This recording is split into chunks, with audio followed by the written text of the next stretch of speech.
Technology is moving ahead. Changes are being made everywhere you go, and everyone is busy. Business today is a fast-paced, no-nonsense environment where productivity and efficiency mean everything. Workers today must be productive, extremely efficient, and well-trained. We work and live in an environment that requires your full attention to what you're doing. No room for mistakes. That's just the way business works. No matter what job you have or in what industry you work, there are responsibilities associated with your job. Part of these responsibilities is safety. Safety for you and the safety of your coworkers and visitors to your facilities. Over the many years, safety has evolved into a very high-profile responsibility. Safety laws and regulations are becoming more stringent and demanding. Worker compensation costs are eroding profitability, and businesses are faced with greater challenges in the workplace.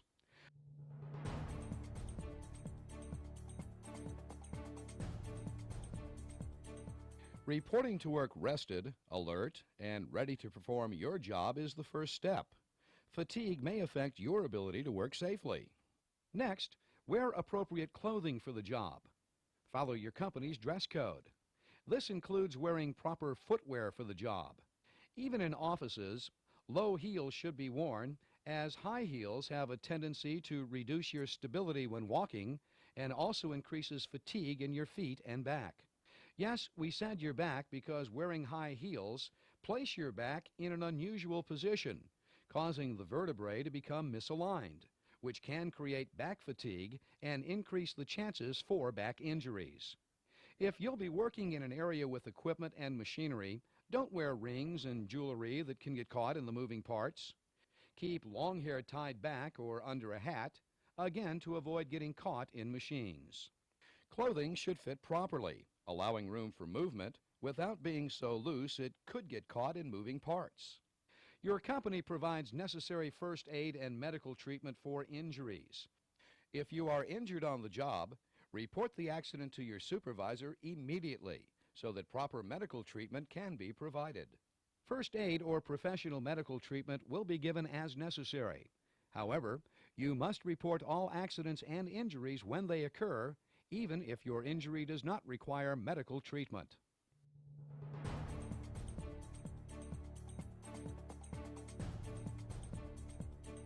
What is PPE and how does it affect you? PPE means personal protective equipment, equipment that has been designed to protect you from potential injuries. When required for certain job assignments, PPE will be issued to you and it's your responsibility to wear it.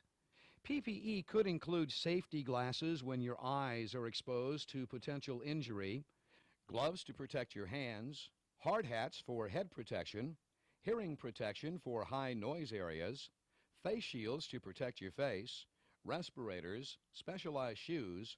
All these and more are considered personal protective equipment.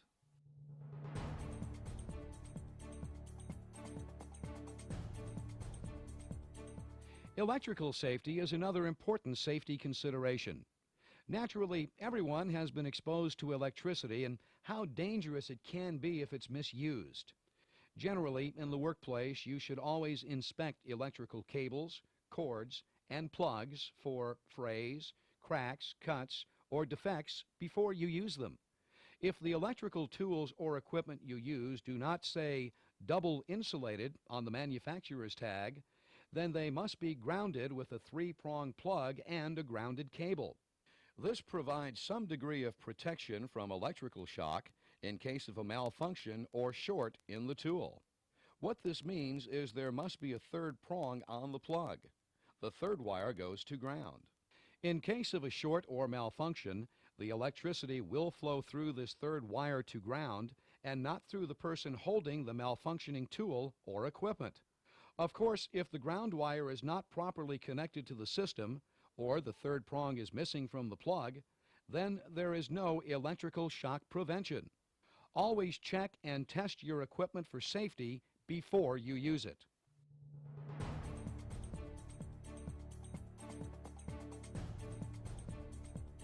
You may or may not work in an area with machinery. If you do, you need to be aware of lockout tagout or what is called control of hazardous energy. This means that when someone is working on or servicing equipment, the safety of the person working on the machine is mandatory. To make sure the machine doesn't start accidentally, all hazardous energy must be locked out. Hazardous energy could be electricity, springs under tension, gravity, where heavy parts could fall down, liquids, or steam under pressure, or other hazardous energy sources. Even if you don't work in these areas, or you're not a mechanic or machine operator, it's important to know about these tags and locks. Never remove any of these tags or locks unless you're the person who placed them there. Don't attempt to start any machine that has a lock or tag on it. Lockout and tag out procedures save lives.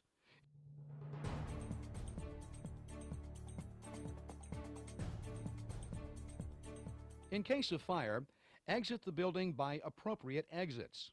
Remain calm and report to your designated area so your supervisor can account for you. It's important to know if anyone is left inside the building or if they are missing. In case of earthquake or a tornado, it's best not to go outside. Falling electrical lines, broken glass, or other dangerous conditions could exist outside your building. Experts recommend that you get under a sturdy desk or other heavy object and duck, cover, and hold. Duck under a heavy object for safety. Cover your head with your hands and hold that position until it's safe to move. In cases of emergency, there are people assigned to direct you to safety or what action you should take to protect yourself. Remain calm and use your good judgment and training to protect yourself and the lives of others.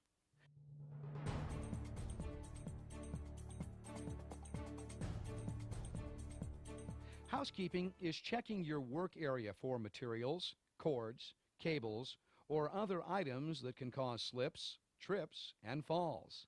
It's checking your equipment to make sure grease or oil doesn't leak on floors, causing potential slips, falls. It's taking the time to make sure your entire area is neat, clean, and organized, putting tools where they belong when you've finished using them. Housekeeping is picking up paper, trash, or debris when you see it, even if it's not in your department.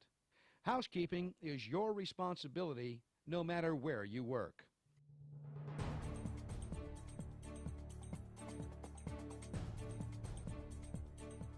Along with housekeeping is fire prevention. Good housekeeping is the first step in fire prevention.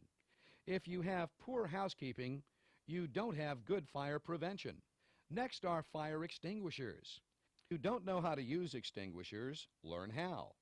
It's not as easy as it looks because in case of fire, everyone is under pressure and may panic. It's difficult to learn how to use an extinguisher at the time a fire occurs. As a review of the use of extinguishers, the first rule is life safety is paramount. This means that unless it's safe to do, don't try to play the hero and try to extinguish a fire that could be hazardous. Your life is more important than property.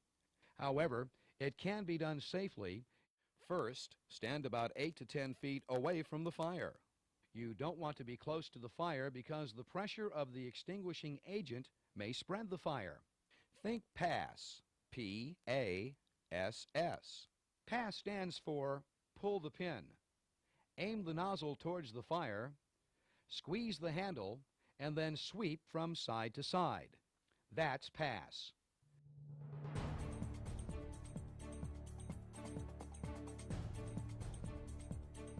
What causes accidents and injuries? Does anyone know the cause? Actually, statistics have been maintained by a number of organizations and insurance companies over the years. With millions and millions of accidents and injuries, it's fairly easy to determine the different accident types, causes, and other information. Accidents are investigated to determine what happened, so precautions and safety standards can be implemented to prevent the same type of accident from repeating. That's one reason we have so many safety rules and regulations. If people keep falling off ladders, that could reveal that ladders are unsafe to use. Upon investigation of ladder accidents, professionals can determine how the ladder was used and what actually caused the accident. In most cases, it wasn't the latter. It was the person using it and using it improperly. This is true of most accidents, not just using ladders. You'd be surprised to learn that 85 to 98% of all accidents and injuries are the result of unsafe acts of people. That's right, unsafe acts of people. Not equipment, not floors, not ladders, not machines, but people. How can that be? People don't try to have accidents, don't try to injure themselves. That's true, but unfortunately most accidents are caused by unsafe acts of people. We're not saying that physical hazards never cause or contribute to an accident, because they do. However, 85 to 98% of accidents and injuries are caused by the acts of people. People taking shortcuts, not following proper procedures, ignoring safety rules, and just not paying attention. It's the priority we place on safety that makes the difference. When we think about the possible risks before starting a job and consider how our actions might affect the safety of others, injury and illness is less likely to happen.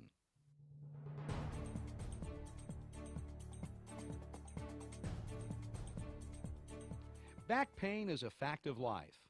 Many of us have suffered back pain and know that it's something to avoid. Most doctors don't agree upon what treatment for back pain is best. However, they all agree exercise and diet will greatly reduce your chances of back pain or injury. Since we're not doctors, you should get medical advice on diet and exercise that's best for you. Proper work practices will make a difference. There are some safe lifting techniques you can use to reduce the potential of injuries and back pain. Safety is a job requirement, but more importantly, safety is a moral obligation to yourself, the company, co-workers, and your family. One accident is simply one too many. Thank you.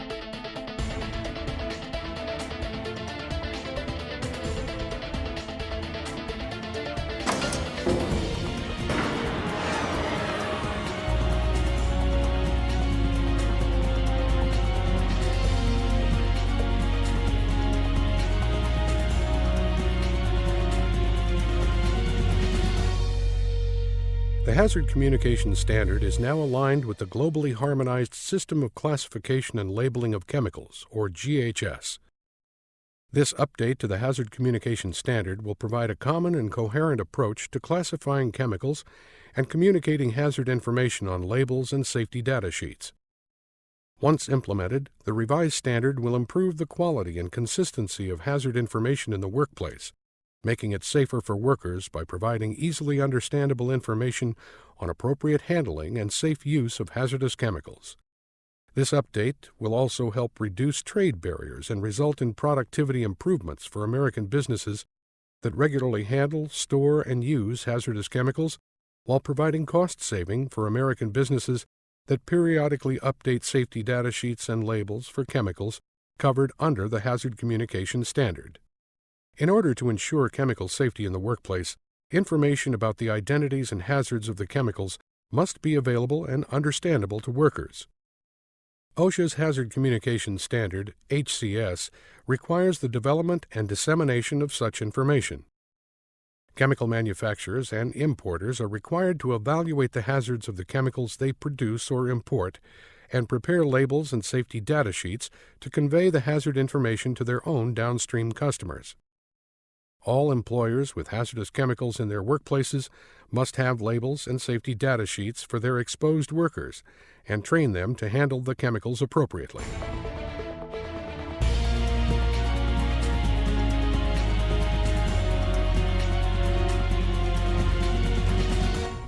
Hazard classification. provides specific criteria for classification of health and physical hazards, as well as classification of mixtures. Labels. Chemical manufacturers and importers will be required to provide a label that includes a harmonized signal word, pictogram, and hazard statement for each hazard class and category. Precautionary statements must also be provided. Safety data sheets. Safety data sheets will now have a specified 16-section format. Information and training. Employers are required to train workers by December 1, 2013 on the new label elements and safety data sheets format to facilitate recognition and understanding. The term Right to Know explains the purpose of the Hazard Communication Program. This right to know information is about chemicals, how they can harm you, and what you should do to keep workers from experiencing injuries and illnesses related to chemicals and hazardous materials. It's an organizational responsibility, but as with every safety program, each person has an individual responsibility to follow your organization's policies and procedures and thinking about safety on every task that is performed. Physical hazards. Certain chemicals, due to their physical properties, exhibit physical hazards, including flammability, reactivity, and other properties. Physical hazard chemicals fall in the following classes: flammable liquids, or solids, combustible liquids, explosives, organic peroxide, oxidizers, pyrophoric materials. These are materials that may ignite spontaneously in air at temperatures above 130 degrees Fahrenheit. Health hazard chemicals are those that may cause acute or chronic health effects after exposure. It can be an obvious effect, such as immediate death from inhaling a deadly chemical. A health hazard may not necessarily cause immediate or obvious harm to you or even make you sick. In fact, you may not see, feel, or smell the danger. An acute health effect usually occurs rapidly following a brief exposure. A chronic health effect is long, continuous, and follows repeated long-term exposure. As an example of what kinds of chemicals cause health hazards, the list includes carcinogens or cancer-causing chemicals. An example could be formaldehyde or benzene. Toxic agents could include lawn or garden insecticides. Irritants may include chemicals such as ammonia or bleach. Corrosives are caustic sodas or battery acid. That's not the entire list, but it provides an idea of different types and kinds of chemicals.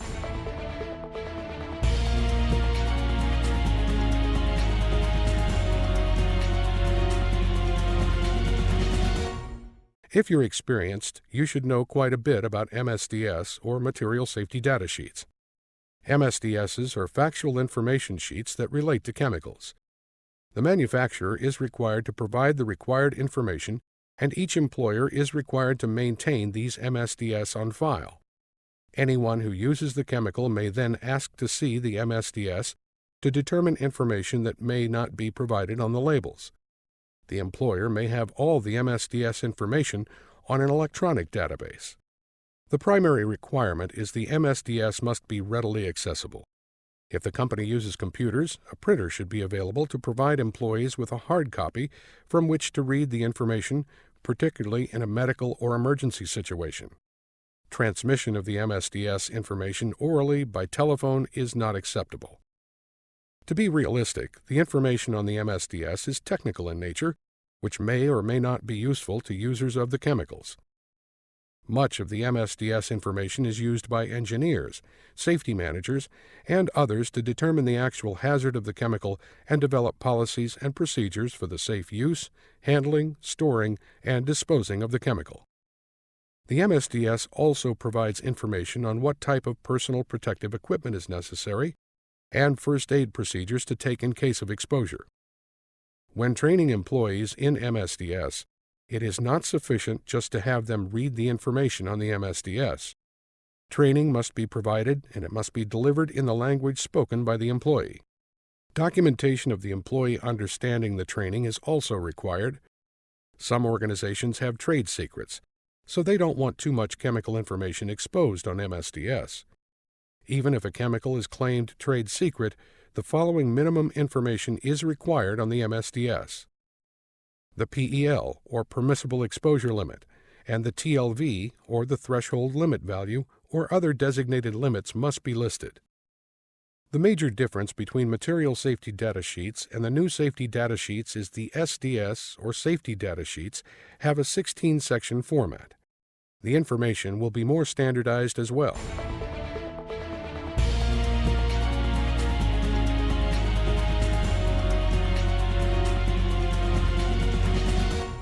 Containers of hazardous chemicals must be labeled in English. Generally, where there are non-English speaking personnel, the label should be in that language or languages also. Labels must contain the following information: identity of the hazardous chemical, appropriate hazard warning, name and address of the chemical manufacturer, importer, or other responsible party. You may use signs, placards, symbols, batch tickets, or printed operating procedures in place of labels on individual containers, as long as the meaning is fully understood by the people using the chemicals.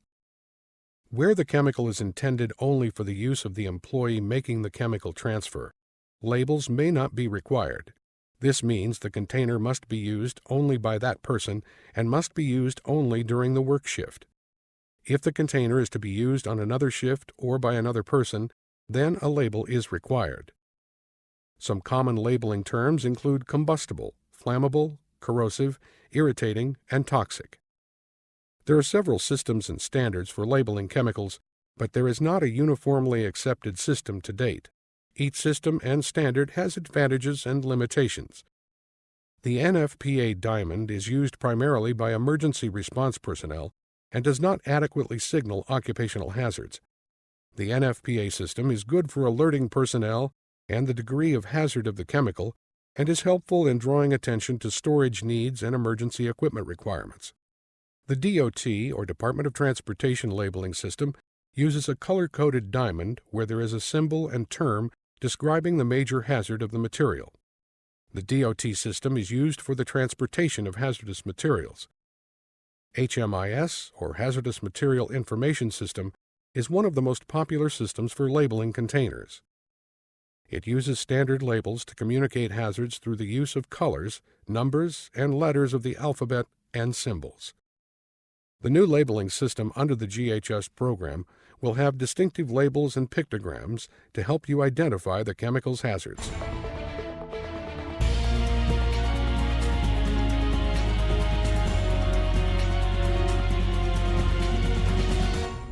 For as long as the HAZCOM standard has been in existence, there is still some doubt or misunderstanding of what training, documentation, and information is required for the Hazard Communications Program.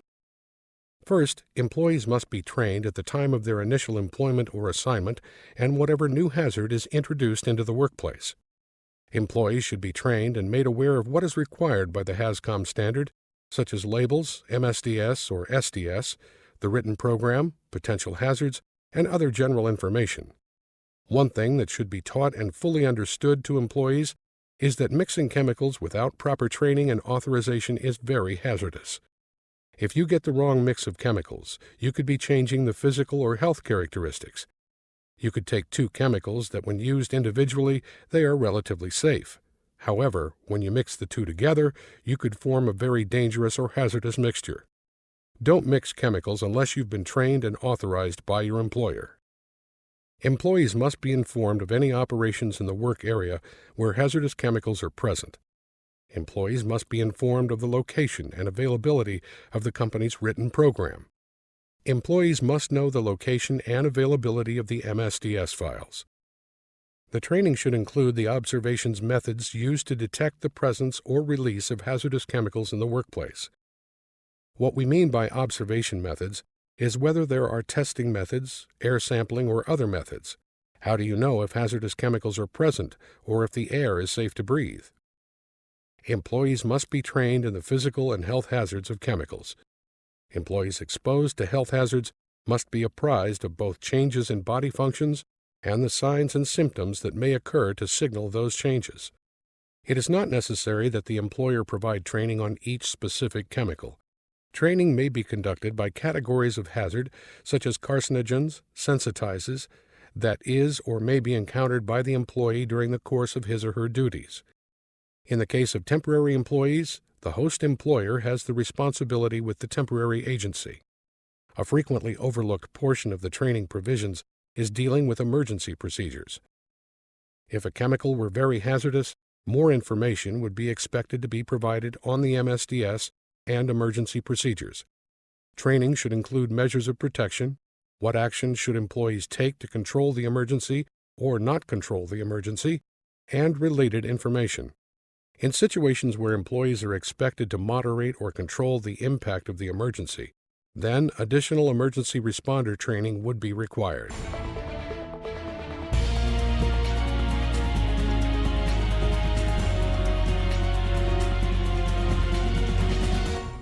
Shipping and receiving chemicals and hazardous materials may be the job of only the shippers and receivers, but it's important for all personnel who use or work with chemicals to understand the process. When receiving chemicals, proper paperwork, such as the bill of lading and other identifying information, must accompany the chemical. The chemical must be properly labeled. An SDS must be provided for each chemical received. Without proper paperwork, documentation, labeling, and SDS, the chemical should not be received until such time as it is provided. The same basically applies to a person who uses the chemical. Is it properly labeled? Do you know where the SDS is located? Are you familiar with this chemical, and if not, where do you go for proper training and assistance? Receiving a chemical is more than just a warehouse receiver unloading it from a truck. Proper procedures apply to everyone. If you're shipping hazardous materials, you really must be properly trained. The U.S. Postal Service does not allow hazardous materials to be transported. UPS and FedEx have special programs, but you have to contact them for the specific shipment rules. You can ship a can of flammable paint through an authorized trucking company that is allowed to transport hazardous materials. The rules for shipping hazardous materials is found in the Code of Federal Regulations. What all this means is there are specific rules and standards for everything that relate to chemicals. You may not be a shipper or receiver of hazardous materials or chemicals, but the point is chemicals and hazardous materials require your attention.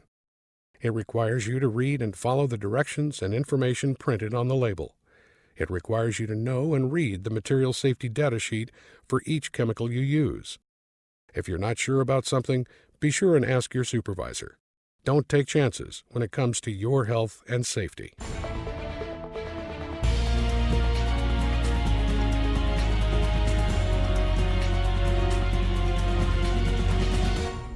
The HazCom written plan should have specific rules and procedures on personal protective equipment. The company must have an assessment of all hazards in the workplace. After the hazards have been identified or assessed, proper safeguards should be instituted to reduce these hazards.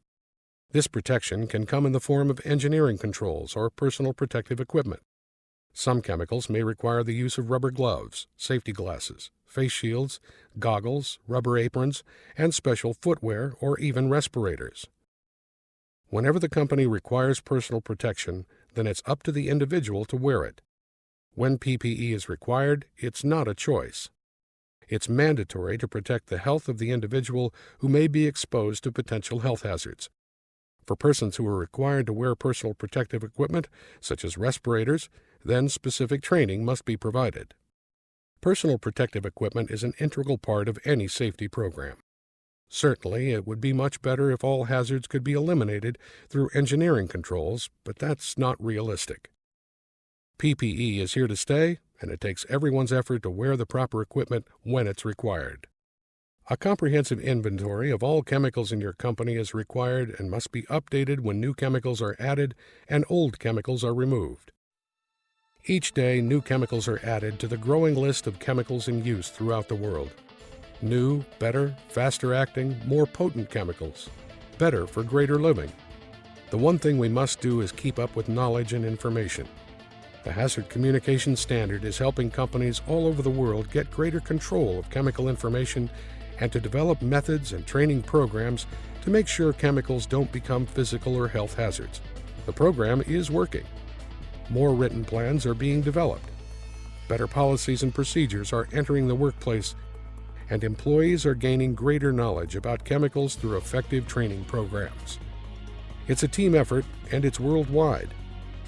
The Hazard Communication Program is more standardized in its labeling requirements, and the SDS and its 16-section format will add more information on each chemical. Because this is a transition from MSDS to SDS, you'll continue using the old MSDS, and you may see the new SDS from time to time.